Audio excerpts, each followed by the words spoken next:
The growl started in her chest, not her throat. Elias felt it in his molars before his ears registered the sound. She was massive, 8 limbs coiled beneath her, dark fur matted with blood that looked black in the Reed emergency lighting. Her eyes held too much intelligence, too much grief. Between them, 2 small shapes pressed against his legs. Trembling, Elias had nowhere to run. The ventilation shaft behind him was too narrow for escape, and forward meant passing through 400 pounds of apex predator who had already killed 2 security guards. He could smell her, not the recycled sulfur of the station, but something wild. Thunderstorms in deep forests, wet fur and desperation. He slowly tilted his head back, exposing his throat. "I didn't hurt them," he whispered. The words scraped out, dry as dust. "I helped them. I kept them safe." The predator's nose touched his face. Cold, wet. She sniffed his hands, his clothes, his hair, smelling her children on him, smelling the hours of trust he had earned in a storage room 3 levels below. The growl stopped. She backed up 1 step, and something shifted in her eyes that looked almost like understanding. Would you have run toward the monster, or away from it? Because Elias ran toward it. Stay close. 3 weeks earlier, the transport had docked with a soft thud that Elias felt through the soles of his boots. He pressed his forehead to the viewport and watched Helix Academy Station grow teeth.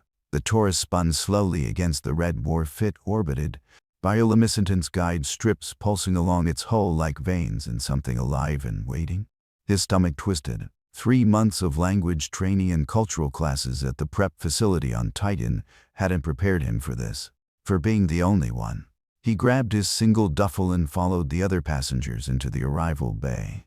They were all aliens. Tall veer-in with ridge skull edge and yellow eyes that slid past him without stopping. Short cricks with orange fur that fluffed when they noticed him, then flattened in what he'd learned meant fear. Avos insecurity officer with blue plates and 3 fingers drummed a bulkhead as he watched the crowd. None of them looked at Elias. When he got too close, they moved away. A group of cricks students actually crossed to the other side of the corridor to avoid passing near him.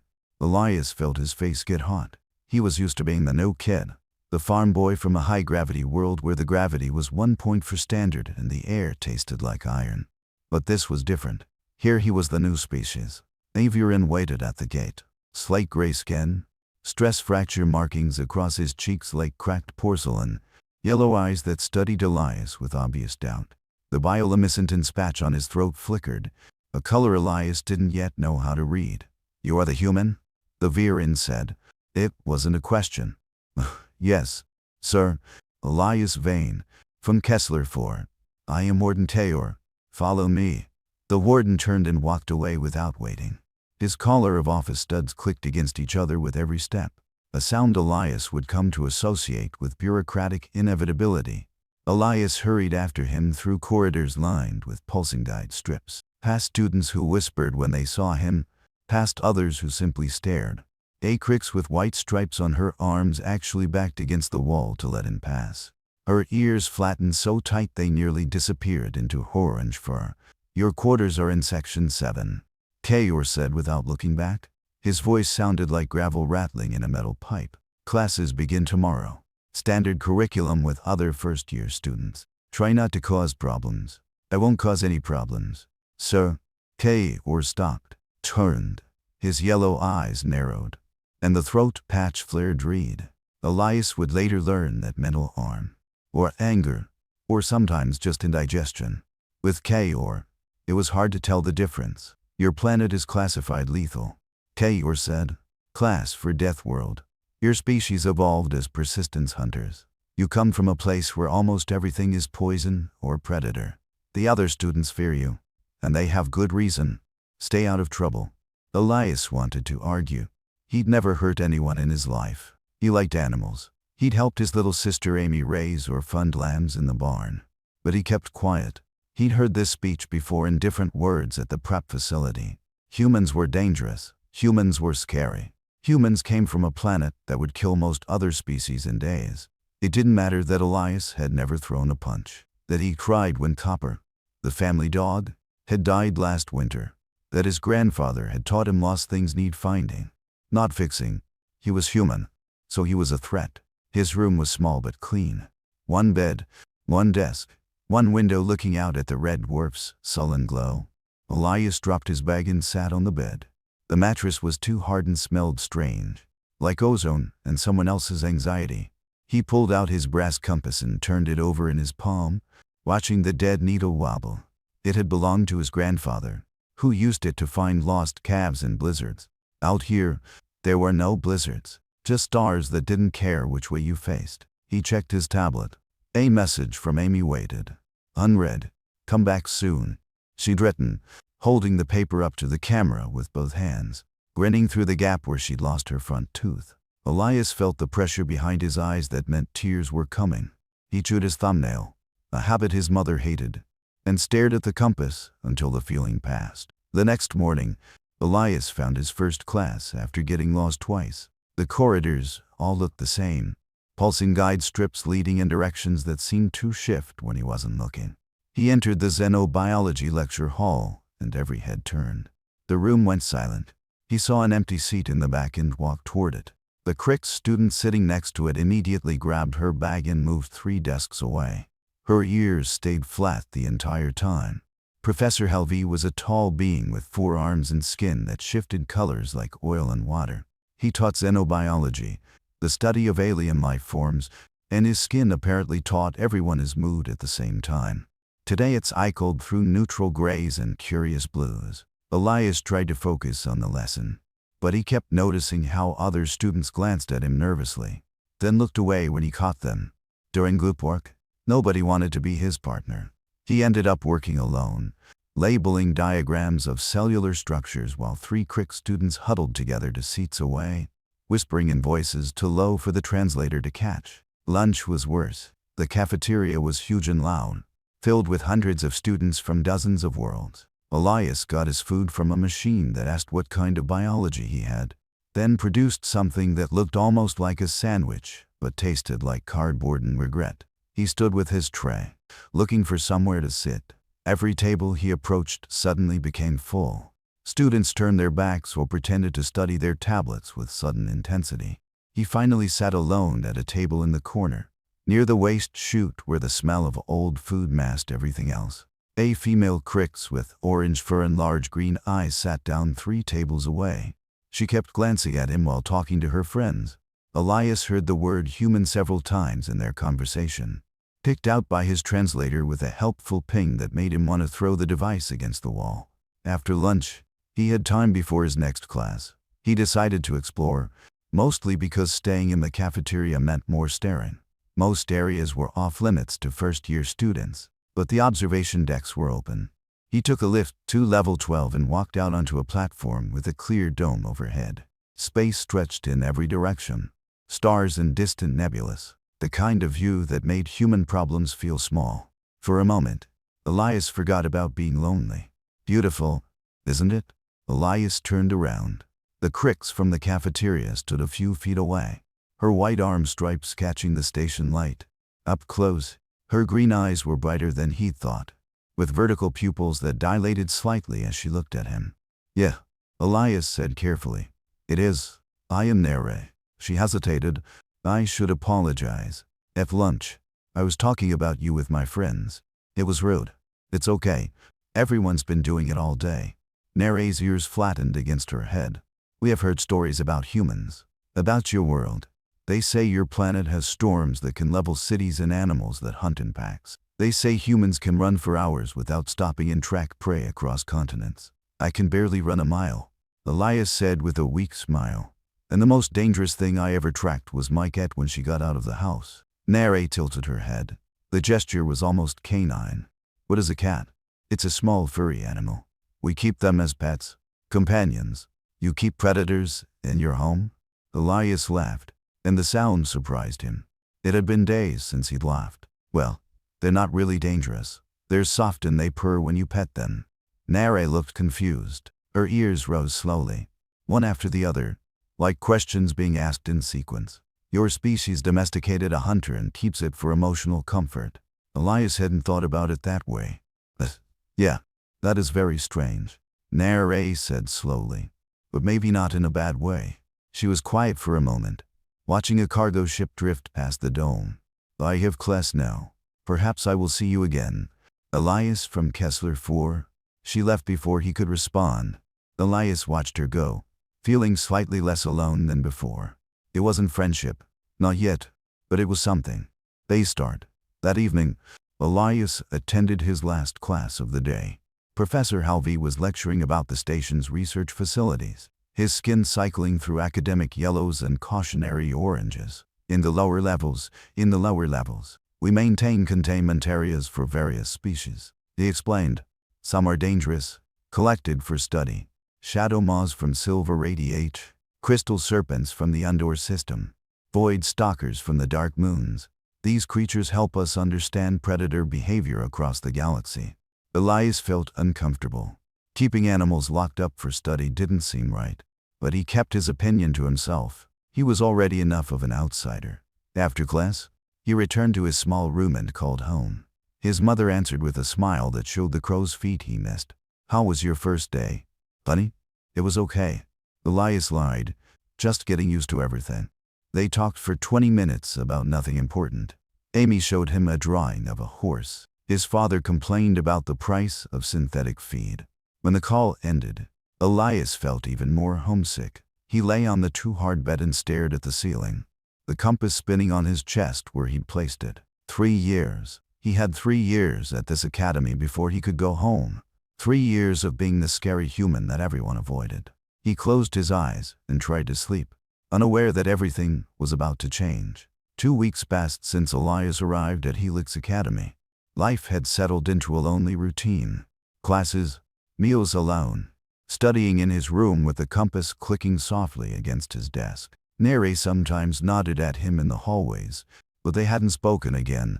Elias told himself he was fine with it, even though he wasn't.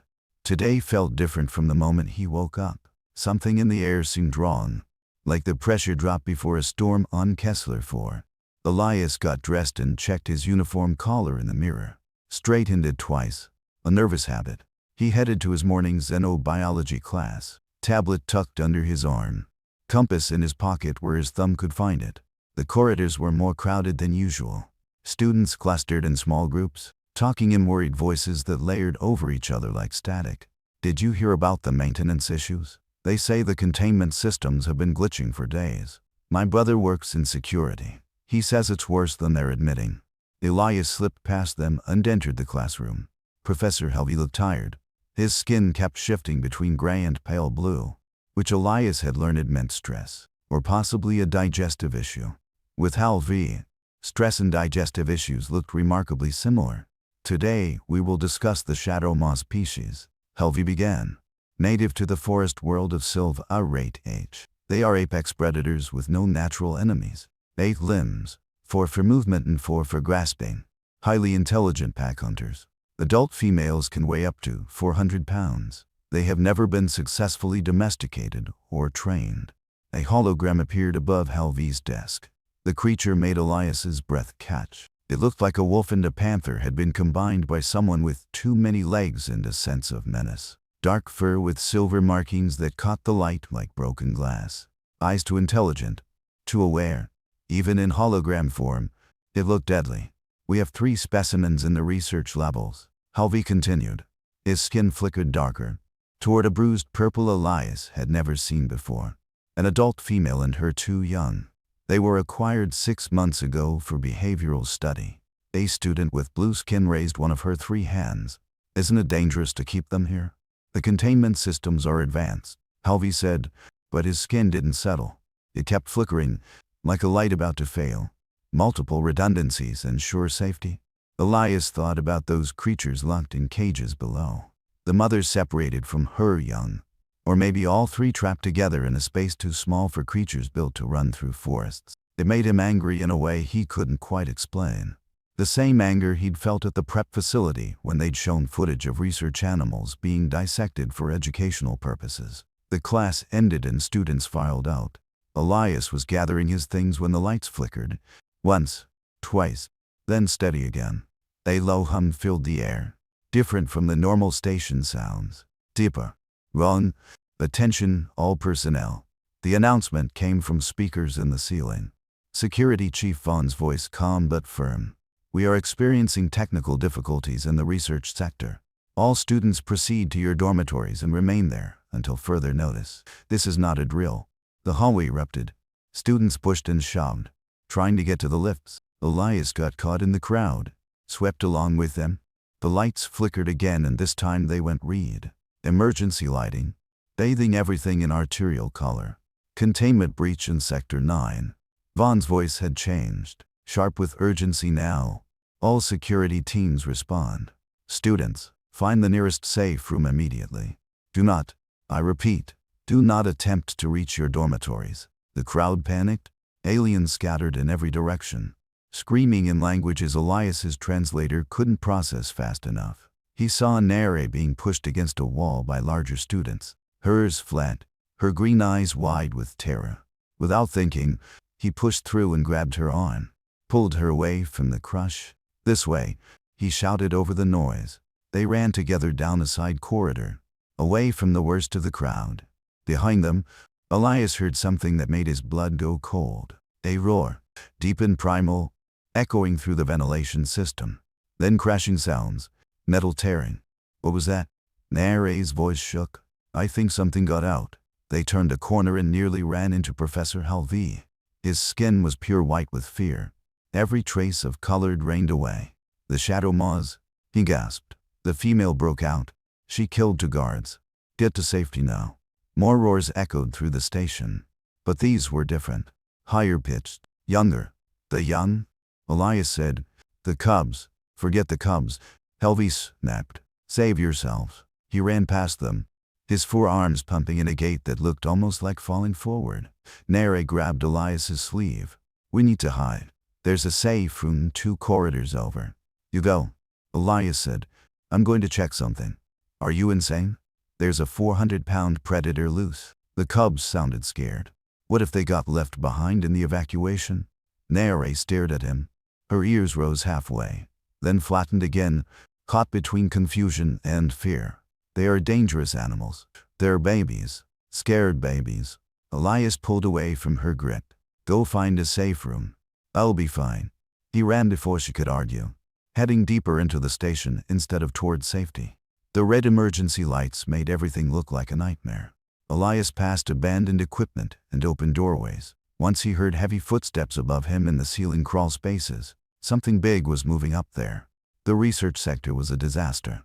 Doors hung open, sparking wires dangling from ceiling panels. Elias saw claw arcs gouged into the metal walls, deep enough to catch his fingers in. He followed the sounds of whimpering to a laboratory with Xenobiology Research 7 printed on the door in letters half scratched away. Inside, the room was a mess. Overturned tables, shattered glass, papers everywhere like snow. And in the corner, huddled behind an overturned cabinet, were 2 small shapes. The Shadow Mo young were much smaller than their mother, maybe 30 pounds each. Their dark fur was matted with something Elias hoped wasn't blood. One had a cut on its leg, a gash that looked painful. They made sounds that were almost like crying as they pressed against each other. When they saw Elias, they bared their teeth and hissed. For eyes, too many teeth. Claws that looked very sharp. But Elias saw past that. He saw terrified children who had been left behind. It's okay, he said softly, crouching down to make himself smaller. I'm not going to hurt you. The young didn't believe him. They hissed louder, trying to make themselves look bigger, puffing their fur in a way that would have been funny if they weren't so scared. Elias sat down on the floor several feet away from them. He moved slowly, keeping his hands visible. His grandfather had taught him this when dealing with scared animals on their farm. You don't chase. You don't grab. You become part of the landscape until the landscape feels safe. You're hurt, he said to the one with the cut leg. That looks like it stings. Time passed. Elias didn't move closer, didn't make sudden gestures. He just sat and talked quietly about nothing important. About Amy and her collection of stuffed animals. About Copper, the dog who used to sleep on his feet during winter. About missing his mother's cooking, which was terrible but familiar. Eventually, the young stopped hissing. Their ears, which had been flat against their heads, slowly rose. The uninjured one took a tentative step forward. Elias stayed still. Another step, then another. The young sniffed at his hand. Its nose was cold and wet. just like a dog's. After a moment, it didn't pull away. "There we go," Elias whispered. "See? Not scary." The other young, the injured one, made a soft sound. Not a hiss this time, but something else, almost questioning. "Yeah, I see you too," Elias said. "Let me look at that leg, okay?" He spent the next few minutes gaining their trust, moving inch by inch closer, letting them smell him, touch him with their strange paws. Finally, he was able to examine the injured young's leg. The cut wasn't deep, but it needed cleaning. Elias found a first aid kit on the wall. The instructions were in 3 languages, but the pictures were clear enough. He cleaned the wound while the young squirmed. Its sibling watched closely, making low sounds that might have been growling or might have been worry. I know, Elias murmured, but infection is worse than a little sting." When he finished, both young seemed calmer. Elias found emergency rations in a cabinet and offered them some. They ate hungrily, making satisfied sounds between bites. The food bars were dense and smelled like synthetic meat, but the young didn't seem to care. Somewhere in the distance, Metal shrieked. The mother was still hunting through the station, still searching. "She's looking for you," Elias realized. "You're what she wants?" The young pressed against him, one on each side. They were warm and solid, and they smelled like wet fur and something spicy he couldn't identify. Elias put his arms around them carefully, ready to pull back if they objected. They didn't. Instead, they settled closer, their small bodies vibrating with something that felt almost like purring. "What am I doing?" Elias asked himself. He was sitting in an abandoned lab, hugging 2 alien predators while their mother tore through the station. This was insane, but he couldn't leave them. Wouldn't leave them. "We need to find somewhere safer," he told the young. "Can you walk?" The injured one limped but could move. Elias led them deeper into the research sector, away from the main corridors. He found a small storage room with a door that's still locked. Inside were supplies, shelves of equipment, and enough space for the 3 of them. Elias secured the door and made a nest of lab coats and emergency blankets in the corner. The young curled up immediately, exhausted. Within minutes, they were asleep, their sides rising and falling in sync. Elias sat with his back against the wall, watching them. His heart was pounding. He had hidden himself into dangerous predators from security, from the academy, from everyone. If anyone found them, he would be in massive trouble. They might even send him back to Kessler for. But looking at the sleeping young, Elias couldn't make himself regret it. They had needed help, and no one else had stopped to give it. Outside, another's roars grew louder. Hours passed in the small storage room. Elias dozed fitfully, jerking awake at every sound. The young slept deeply, occasionally twitching in their dreams. The injured one had stopped limping, which was a good sign. Elias checked the bandage twice to make sure it was holding. Around what he guessed was evening, the young woke up hungry. They made soft chirping sounds and pawed at his legs. He dug through the storage cabinets until he found more emergency rations. The packaging said they were nutritionally balanced for carnivorous species. He hoped that was close enough. The young ate eagerly, their small sharp teeth making quick work of the dense food bars. When they finished, they looked at him expectantly. "Sorry," Elias said, laughing despite their situation. "That's all for now. We need to make it last." One of the young bumped its head against his hand. He scratched behind its ears, and it made a rumbling sound deep in its chest, almost like a purr. The other young wanted attention too, pushing its way under his other hand. "You guys need names," Elias said softly. "Can't just keep thinking of you as the young." He looked at them carefully. The injured one had brighter silver markings on its face. "You can be Kara," he said, touching its head. The other had darker coloring overall. "And your Lex." The young didn't care what he called them. They just wanted more scratches. Through the walls, Elias heard boots running past. Security teams were still sweeping the sector. He heard Vaughn's voice giving orders, but couldn't make out the words. The young's ears pricked up at the sounds, and they pressed closer to Elias. "It's okay," he whispered. "I won't let them take you." But what was his plan? He couldn't hide here forever. Eventually, someone would find them. And what about the mother? She was still out there, still searching. Elias had heard hers 3 more times, each one sounding more desperate. The young were her children. She had probably been captured while trying to protect them. taken from her home world, locked in a cage, separated from everything she knew. And now her babies were missing. Elias couldn't imagine the fear and rage she must be feeling. "We need to find her," he told the young. "We need to get you back to your mom." Kira tilted her head, and Elias could swear she understood. Maybe not the words, but the intent behind them. The next few hours were tense. Elias listened at the door, trying to figure out when the corridors were clear. The young napped on and off, conserving energy. Around midnight, by Elias's estimate, things finally got quiet. No more running boots. No more shouted orders. He cracked the door open and peered out. The emergency lights were still on, bathing everything in red. The corridor was empty. "Come on," he whispered to the young. "Stay close." They followed him out, moving on silent paws. Elias was surprised at how quietly they could move when they wanted to. He led them through the research sector, trying to remember the station layout from his student orientation. The ventilation system ran through the whole station. If the mother was using it to move around unseen, maybe he could use it to find her. Elias found an access panel and pried it open. Cold air rushed out, carrying strange scents. The young immediately got excited. Their noses working. They smelled something. "Is it her?" Elias asked. "Can you smell your mom?" Lex pushed past him and jumped into the ventilation shaft. Kira followed immediately. Elias had no choice but to climb in after them. The metal shaft was cramped and cold. He had to crawl on his hands and knees, following the young as they navigated the maze of passages. They climbed up, then across, then down. Elias lost all sense of direction.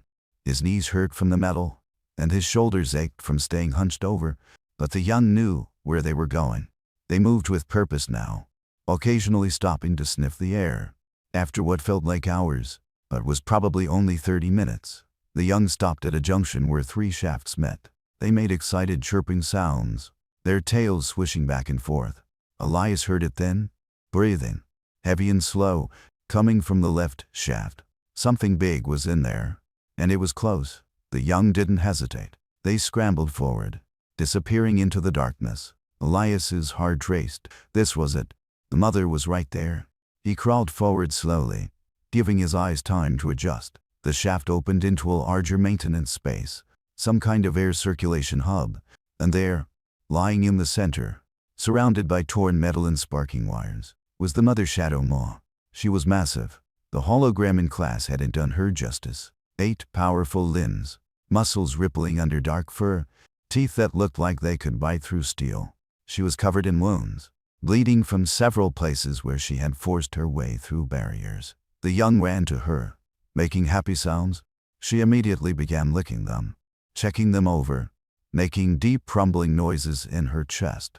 It was such a motherly gesture that Elias felt tears sting his eyes. Then she noticed him. Her head snapped up and those intelligent eyes locked onto Elias. He froze, his whole body going rigid with primal fear. This was a predator, a real one, and he was trapped in a small space with no way out. The mother rose to her feet, placing herself between Elias and the young. A low growl rumbled from her throat.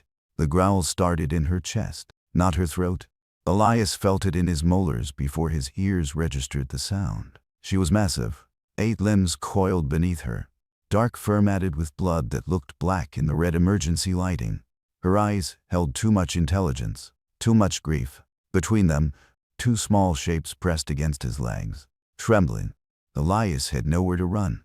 He slowly tilted his head back, exposing his throat. "I didn't hurt them," Elias whispered. The words scraped out, dry as dust. "I helped them. I kept them safe." The predator's nose touched his face. Cold, wet. She sniffed his hands, his clothes, his hair, smelling her children on him, smelling the hours of trust he had earned in a storage room 3 levels below. The growl stopped. She backed up 1 step, and something shifted in her eyes that looked almost like understanding. Elias barely breathed. His heart hammered against his ribs, but he didn't move, didn't run. Running would be death, and worse than death, it would be a lie. He had told these creatures he was safe. He had to be safe. The mother shadow maw watched him. Those intelligent eyes, Yelguern in the red light, studied him with a focus that felt like being. The young, Lex, pushed against Elias's legs from behind, rubbing their faces on his back. The mother could smell them on him, could smell that he had been close to them for hours, that they trusted him. Slowly, carefully, the mother backed up another step. The growling stopped entirely. She looked at her young, then at Elias, then back at her young. Something shifted in her expression. Elias couldn't read alien facial features well, but he thought maybe it was understanding, or calculation, or both. "They're good, young," Elias said softly. "You raised them well." The mother settled back down, and the young immediately piled on top of her. But she kept watching Elias, those sharp eyes never leaving him. After a long moment, she made a low sound, not aggressive, almost like an invitation. Elias didn't know what possessed him, but he slowly crawled closer. The mother tensed, but didn't growl. He sat down a few feet away, close enough to reach out and touch her if he wanted. He didn't. That seemed like pushing his luck too far. They sat in silence for a while. The young dozed between them, comfortable with both the human and their mother nearby. Elias's fear slowly faded, replaced by something else. Wonder, maybe, or respect. The same feeling he'd had as a child. The first time he'd seen a hawk land in the barnyard and choose not to kill the chickens. Predators had choices too. "We can't stay here," he finally said. "Security will find us eventually, and when they do, they'll try to put you back in that cage. Or worse." The mother's eyes narrowed at his tone. She understood danger, even if not the words. "I don't know how to fix this," Elias admitted, "but I'm going to try.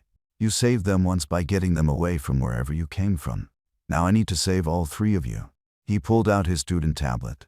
The battery showed 34%. He checked the station network, locked down, but he could access basic functions.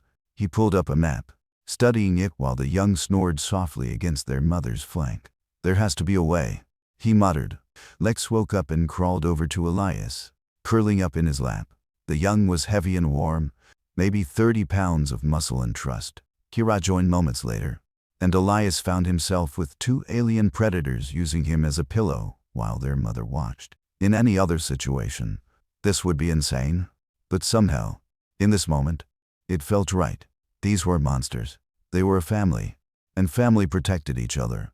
Elias just had to figure out how to convince everyone else of that before security found them and started shooting. He must have fallen asleep because he woke to the sound of boots on metal. Lots of boots, moving information. Security teams were doing another sweep, and they were getting close. The mother heard them too. Her ears went flat against her head and a low growl started deep in her chest. The young stirred, sensing their mother's tension. Elias's heart hammered as he checked his tablet. The battery was down to 28%. The security team was 2 corridors over and moving in their direction. "We need to move," he whispered. "But where?" The ventilation system wouldn't hide them much longer.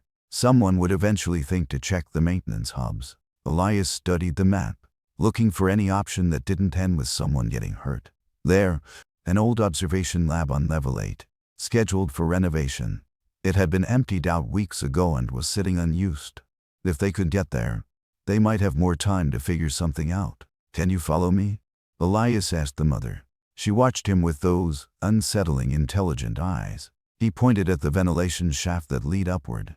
"We need to go that way." The young understood, scrambling up the shaft immediately. The mother looked at Elias for a long moment, then followed her children. Elias went last, his arms shaking with exhaustion as he pulled himself up the steep incline.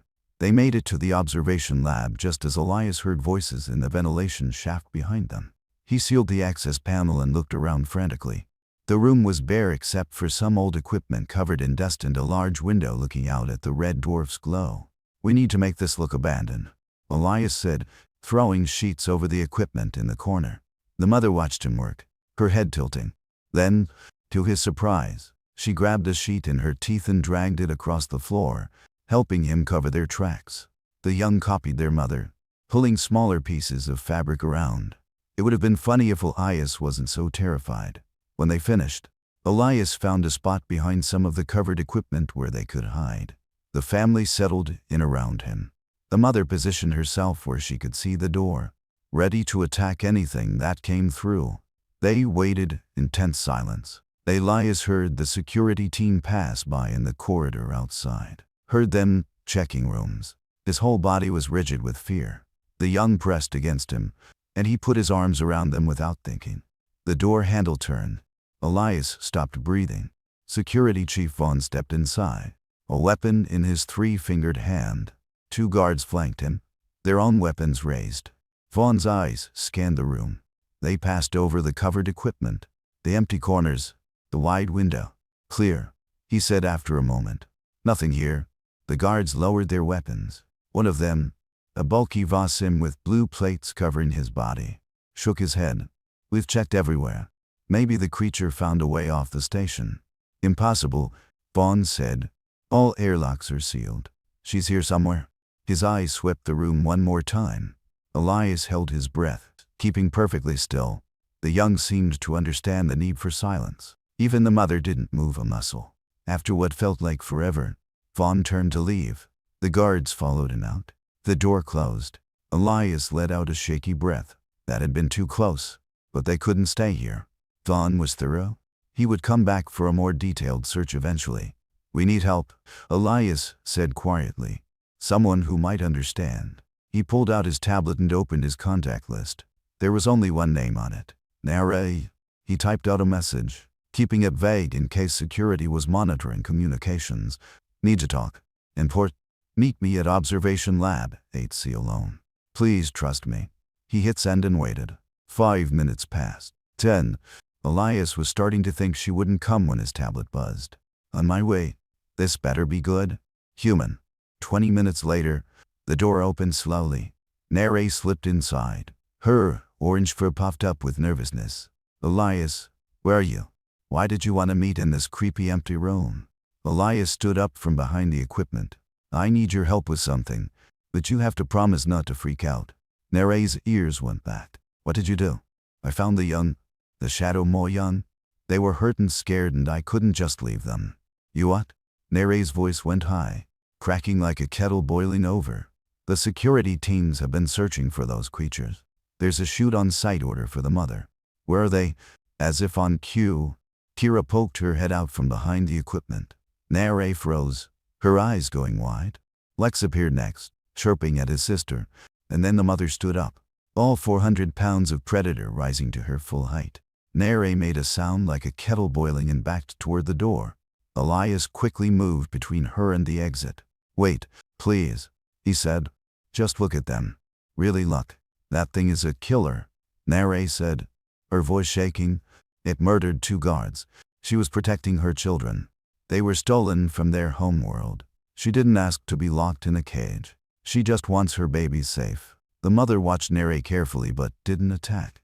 The young came over to Elias, rubbing against his legs. Kira still had the bandage on her leg from when he had treated her cut. Nare stared. They're following you. They're acting like you are their pack. I helped them when no one else would, Elias said, and their mother knows it. Look. He slowly approached the mother, his hand extended. She sniffed his palm, then allowed him to touch her head. Elias scratched behind her ears, and the deep rumbling burst arted in her chest. The sound vibrated through his hand, through his arm, into his sternum. This is impossible, Nare whispered. Shadow maws cannot be tamed. Every study says so. Maybe they never tried treating them like intelligent beings instead of specimens. She understands more than we think. Watch. He pointed at the young. Curry. Lex. Come here. The young trotted over immediately. The mother watched but didn't interfere. Sit, Elias said, using a hand gesture. The young looked confused. He gently pushed on their hindquarters, guiding them into sitting positions. When they did it, he gave them each a piece of his ration bar. Good. You are training them, Nare said, her voice filled with disbelief. I'm communicating with them. There's a difference. Elias looked at his friend. Nare, we need help. Security is going to find us eventually. And when they do, they'll kill the mother and probably put the young back in containment. I can't let that happen. What do you want me to do? I am just a student. Go to Warden Kaor. Tell him I want to negotiate.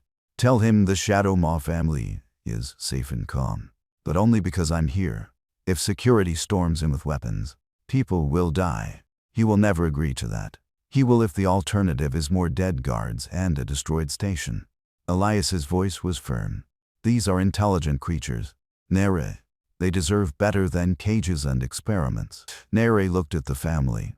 The young were playing now, rolling around on the floor like puppies. The mother watched them with obvious affection. It was hard to see them as monsters when they acted so much like any family. Okay, Nere finally said. I will try, but Elias, if this goes wrong, you could be expelled or worse. I know. Nere left, and Elias was alone with the shadow moths again. He sat down on the floor and the young immediately climbed into his lap. The mother settled nearby, close enough that Elias could feel her warmth. I hope I'm doing the right thing, he said to her. Your species and mine were both predators, both from dangerous worlds. Maybe that's why I understand you. Or maybe I'm just an idiot human who should have stayed in his room. The mother made a soft sound, almost like a chuckle. Elias smiled despite everything. An hour later, the door opened again. Warden K. entered, followed by Nere. Behind them was Security Chief Vaughn and a full squad of armed guards. They all stopped dead when they saw Elias sitting calmly with the Shadow Maw family around him. Hello, Elias said, his voice steadier than he felt. I think we need to talk. The mother rose to her feet, positioning herself protectively. The young pressed against Elias's sides. Every weapon in the room pointed at them. Nobody shoot, K. ordered. His skin was pure white with shock, stress fracture markings standing out like cracks in ice. Someone explain what I am seeing. Communication, Elias said simply. Respect, trust, everything that should have happened before you locked them in cages. Vaughn's weapon didn't waver. That creature killed 2 of my people. She's a mother protecting her children from kidnappers. Elias shot back. What would you do if someone stole your kids? The room went very quiet. I want them released, Elias continued. Sent home to Silver ATH where they belong. And I want better policies for how we treat intelligent species in this academy. No more prisoners for study. K. stared at him. You are a first-year student making demands. I'm the only thing standing between you and a bloodbath. Elias said. She trusts me. The young trust me. If your people try to take them by force, she'll fight. I'll get hurt and your guards will die. Or you can do the right thing. The mother growled, low and dangerous, as if she understood exactly what was being discussed.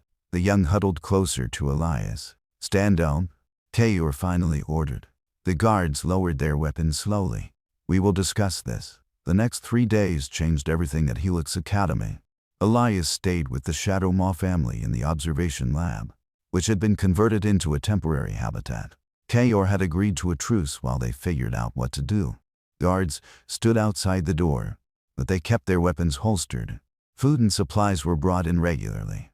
The mother, whom Elias had started calling Shade for her dark fur, remained calm as long as no one threatened her young. Scientists came and went, observing through the window. Elias heard them arguing in the corridor about what they were seeing. It went against everything they thought they knew about Shadow Maws. Professor Helvey spent hours watching Shade interact with Elias. His skin cycled through colors Elias had never seen before, which apparently meant intense curiosity. On the 3rd day, he entered the lab himself, moving very slowly with his forearms spread to show he held nothing. Shade tensed immediately. The young hid behind Elias, peeking out at the professor. I mean, no harm, Helvey said quietly. I just want to understand. Understand what? Elias asked. How you did this. How you formed a bond with a species that has resisted every attempt at peaceful contact. Helvey moved closer, his eyes on Shade. We have tried for decades. Offering food, using calming sounds, everything we could think of. They always attacked. Did you ever try treating them like people instead of animals? Helvey's skin flickered. They are animals. No, Elias said firmly. They're intelligent beings from a world we don't understand. You never gave them a choice. You just locked them up and expected them to cooperate.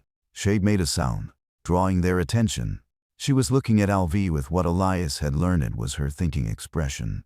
Slowly, deliberately, she picked up one of the young's toys, a ball Elias had made from wadded cloth. She carried it to LV and dropped it at his feet. The professor stared. She is initiating interaction, Elias said. She's showing you she can communicate. Pick it up gently. HFY bent down with one hand and picked up the ball. Shade watched him carefully. He tossed it lightly and Shade caught it in her mouth. For a moment, nothing happened. Then Shade brought the ball back and dropped it again. She wants to play, HFY whispered. A fully grown shadow wants to play. She wants to show you she's not a monster. Elias corrected. If you'll listen. Over the next hour, HFY slowly gained Shade's trust. Not as much as Elias had, but enough that she allowed him to sit in the room without attacking. The young even came out to sniff him, though they stayed close to their mother. When HFY left, his skin was bright with excitement. This changes everything we know, he said to Elias. I need to write reports. Contact other researchers. The implications are enormous. The implication is that we've been treating intelligent species like lab rats, Elias said. That's the only implication that matters. More visitors came. Some were scientists like HFY, amazed by what they saw. Others were administrators worried about legal issues and regulations. A few were just curious students who had heard the rumors. Nare visited every day. She brought Elias homework so he wouldn't fall behind in classes. On the fourth day, she brought something else, a data pad with messages from across the galaxy. People have heard about what happened, she said, about the human student in the Shadow Maw family. Some are angry. Some think you are a hero. But everyone is talking about it. Elias scrolled through the messages. Some called him idiot. Some called him brave. One message was from the Silver Ray planetary government demanding the return of their citizens who had been kidnapped 6 months ago. Citizens, Elias read aloud. Not specimens. Not animals. Citizens. Nare's ears drooped.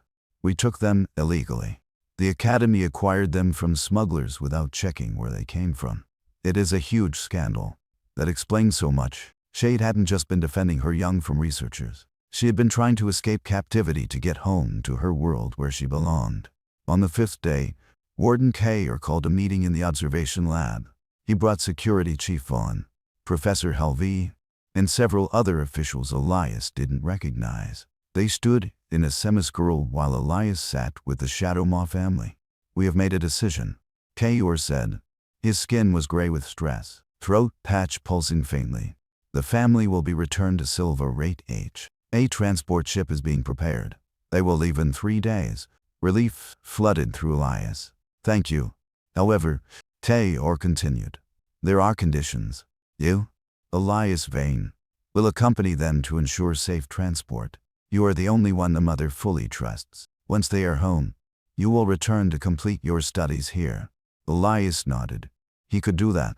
Additionally, Kayer said, the Academy is implementing new policies regarding the treatment of intelligent species. No more containment for study purposes. No more acquisitions from smugglers. Professor HFY has been appointed to lead a committee that will review all our current research programs. HFY's skin glowed with pride. We will do better. Learn better. What about the guards who died? Vaughn asked quietly.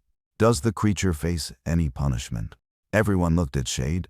She stared back calmly. Unafraid. She was defending her young from kidnappers.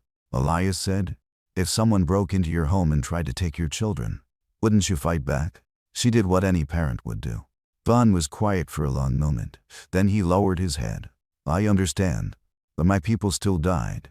I know, Elias said softly. I'm sorry for your loss, but more killing won't bring them back. The meeting ended. Word spread quickly through the station. The Shadow Maws were going home, and the human who had protected them was a hero. Elias didn't feel like a hero. He just felt tired. On the 6th day, students started coming by the observation window to see the family. Elias gave them permission to visit in small groups. Shade tolerated it, understanding somehow that these soft aliens were no threat. The young enjoyed the attention, showing off for their audience. One student, a small blue alien with tentacles, asked if he could touch one of the young. Elias checked with Shade first, making sure she was okay with it. She watched carefully as the student gently stroked Kira's fur. The young perdant leaned into the touch. They are soft, the student said with wonder. I thought they would feel dangerous. Dangerous and soft aren't opposites, Elias said. Shade could kill everyone in this room if she wanted to, but she chooses not to. That's what makes her special. Nare stayed late that night after the other students left. She sat with Elias while the young slept piled on top of each other. Shade dozed nearby. When I opened to watch them. You did a good thing, Nere said. A scary thing, but good. I just couldn't leave them. They were so scared. And Shade was just trying to protect them. It seemed wrong to let security shoot her for being a mom. Most people would have hidden and stayed safe. Neri said. You ran toward danger instead. That is very human of you. Elias laughed. Is that a compliment? Yes. Neri said seriously. I was wrong about humans. About you. You are not just predators from a death world. You are also protectors.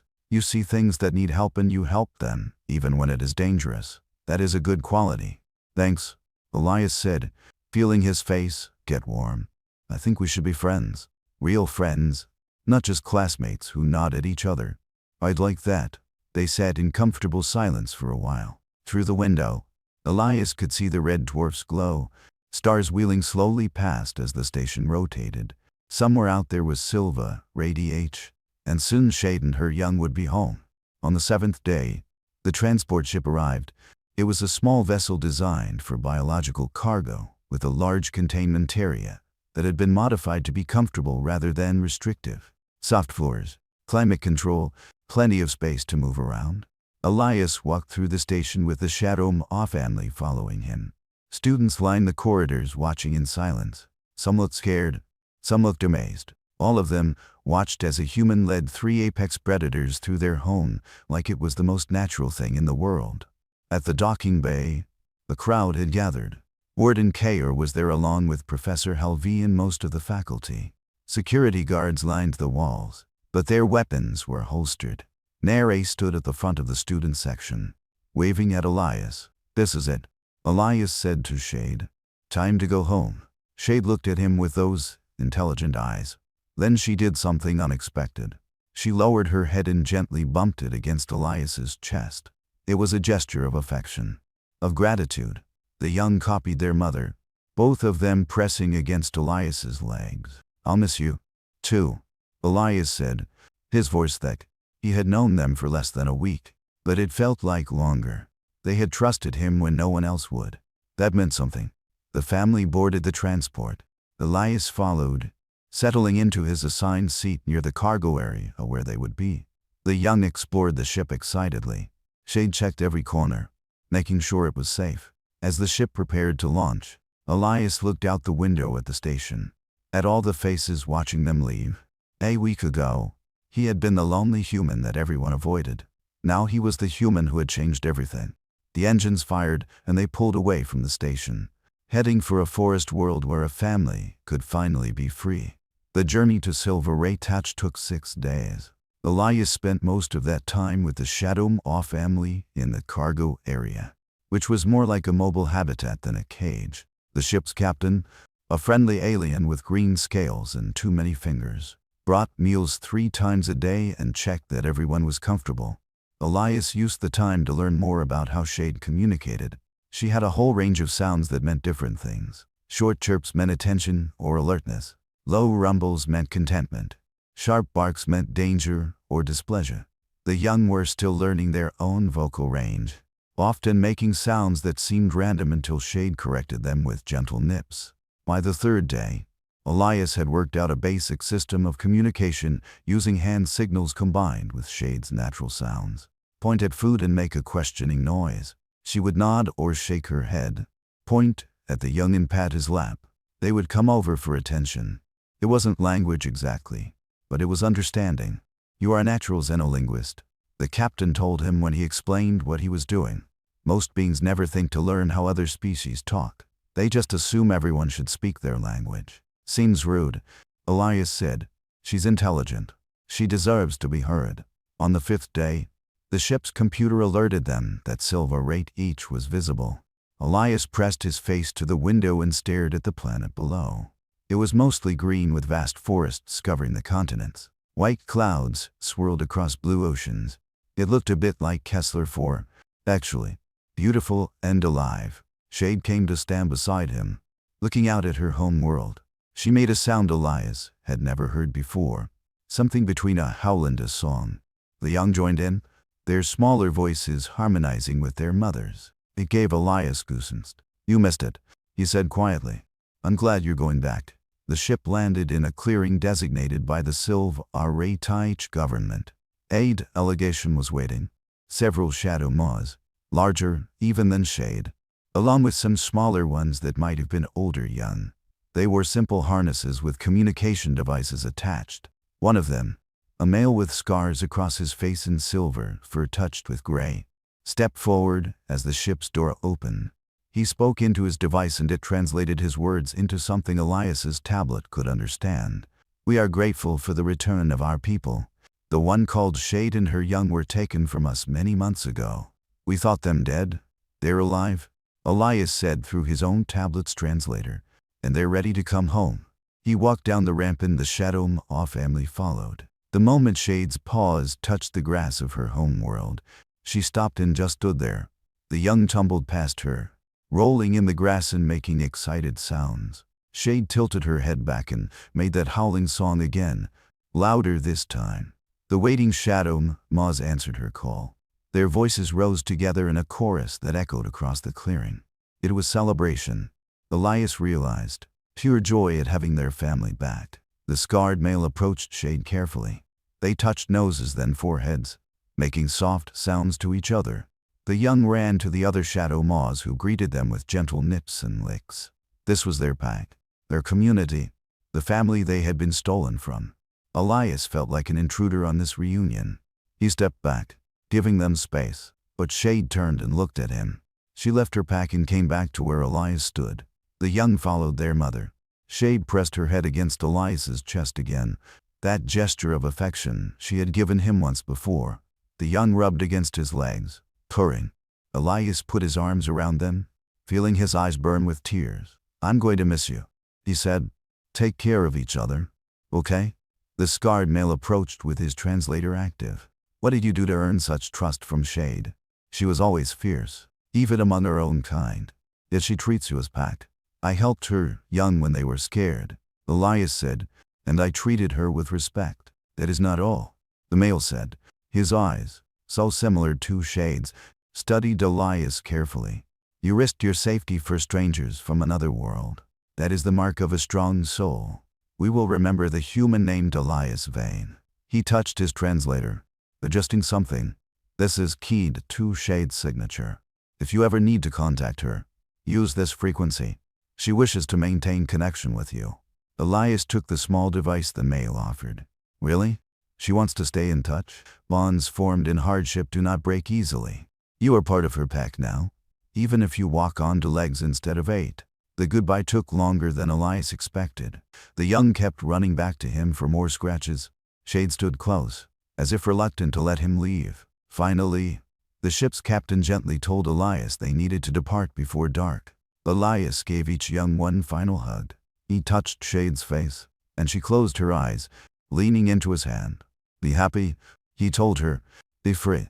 He walked back to the ship, forcing himself not to look back. If he looked back, he might not be able to leave. As the ship lifted off, Elias finally allowed himself to watch through the window.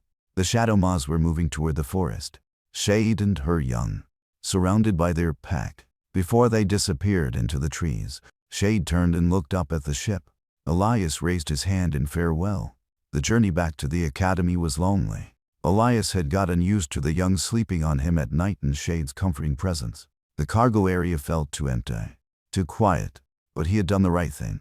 They were home now, where they belonged. When the ship docked at Helix Academy 3 days later, Elias expected a quiet return. Instead, the docking bay was filled with students. They burst into applause when he stepped off the ship. Elias stood there, confused and embarrassed. As hundreds of aliens cheered for him, Nere pushed through the crowd and grabbed his arm. You are famous now. Everyone has been talking about you. They are calling you the bridge builder. That's a weird nickname, Elias said. It is a good nickname, Nere corrected. You built a bridge between species that everyone thought could never connect. You showed us that understanding is possible if we try. Warden Kayer approached, his skin cycling through colors that Elias had learned meant approval. Welcome back, Elias Vane. Your actions have brought significant attention to this academy. The Galactic Council has expressed interest in your methods. They wished to study how you formed bonds with a species previously thought impossible to communicate with. I just treated them like people, Elias said for what felt like the 100th time. That's all. That is precisely what makes it remarkable. Kayor said. Most beings forget that simple truth. You remembered it. Classes resumed. But everything was different now. Students who had avoided Elias before now sought him out. They asked questions about Shade and the Young, about Silver Ray Teach, about how he had stayed calm in such a dangerous situation. Elias answered as best he could, though he still didn't feel like a hero. Professor Helvey asked Elias to guest lecture in his xenobiology class. Elias stood in front of a room full of students and talked about his week with the Shadow of family. He showed them videos he had taken on his tablet. Shade playing with her young, the young learning to respond to simple signals. The moment when Shade had trusted him enough to let him scratch behind her ears. The most important thing I learned, Elias told the class, is that intelligence comes in many forms. Shade couldn't speak my language, but she understood complex ideas. She knew I had helped her young. She chose to trust me based on my actions, not my words. That's sophisticated thinking. We need to remember that when we study other species. A student raised one of her 3 hands. But how did you know she would not kill you? I didn't, Elias admitted. I was terrified. But I thought about what I would want if I was in her situation. I would want someone to help my family. So, that's what I did. After the lecture, several students thanked him. One, a small alien with big eyes and soft fur, asked if Elias would help him with a research project about in-species communication. Elias agreed. Weeks passed. Elias settled into a new routine. He studied hard, made friends with more students, and helped Professor Helvira form the Academy's research policies. No more cages. No more treating intelligent beings like objects. Every species deserved dignity and choice. 3 months after returning from Silva, Ray Th, Elias received a message on the communication device the scarred Shadow Maw had given him. It was a simple signal, a pattern of sounds that the device translated as peaceful status. Shade was doing well. The young were growing strong. They were happy. Elias sent back his own message, just a simple greeting. Minutes later, he received a response. The sounds of the forest, wind through trees, and in the background, Shade's distinctive call. She remembered him. He got similar messages every few weeks after that. Small updates on life on Silver Ray Th. Sometimes he would hear the young in the background, their voices deeper as they matured. Once he received a message that was just purring, and he knew Shade had sent it specifically to let him know she was content. By the end of his first year at the academy, Elias wasn't the scary human anymore. He was Elias, the student who could communicate with anyone. His dorm room became a gathering place for students from dozens of worlds. They would sit together, sharing food from their home planets and talking about their differences and similarities. Nere was there most often, along with several other friends Elias had made. One evening, as they sat together watching ships come and go from the docking bay, Nere asked him a question. Do you think what happened with Shade will change things? Really change them? Elias thought about it. I don't know about the whole galaxy, but it changed things here. It changed me. I used to think being human meant being the outsider, the dangerous one. Now I know being human means building bridges, finding connections. That's our real strength. You make it sound easy. It's not easy, Elias admitted, but it's worth doing. Another year passed. Elias excelled in his studies, particularly in xenobiology and in-species relations. Professor Helvey often used Elias as a teaching assistant, helping other students understand that intelligence and communication came in many forms. The Academy received requests from other institutions to share Elias's methods. He wrote papers about his experience with Shade, focusing on the importance of respect and patience when dealing with unknown species. His work was translated into hundreds of languages and shared across the galaxy. But Elias's favorite moments were still the simple ones. Getting messages from Silva, Ray Th, sitting with friends from different worlds, teaching a student how to understand the body language of a species they found frightening. In his 3rd year, Elias was asked to give a speech at the Academy's annual gathering. He stood before thousands of students and faculty, including several human students who had enrolled after hearing about his experiences. 3 years ago, I came to this academy terrified and alone, Elias said. I was the only human here and everyone saw me as a threat. I'm not going to lie and say it didn't hurt. It did. But it also taught me something important. He paused, looking out at all the different faces watching him. Fear is natural when we encounter something we don't understand. But fear doesn't have to lead to hatred or violence. It can lead to curiosity, to learning, to connection.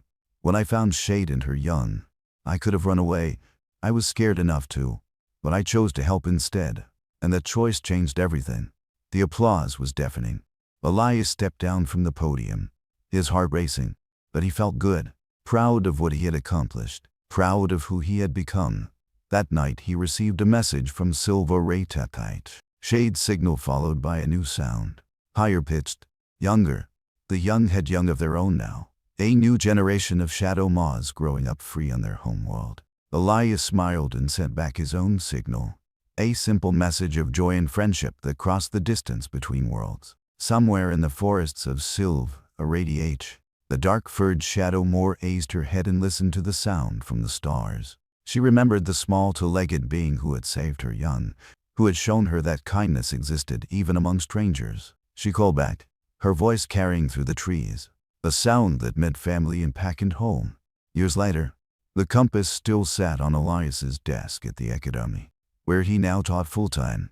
The needle was still frozen, still pointing nowhere that existed anymore, but now he understood it had never been about direction. It was about the person who used it. Someone who walked toward the lost thing, no matter how far. He picked it up and turned it over in his palm, feeling the familiar weight. The tarnished brass caught the light from the window, where a red dwarf wheeled slowly against the dark. His tablet buzzed with a new message from Silver Ray TH. He didn't check it yet.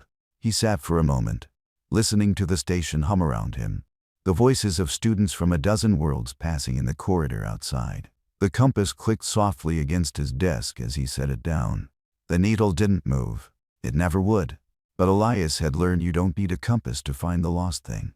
You just need to start walking.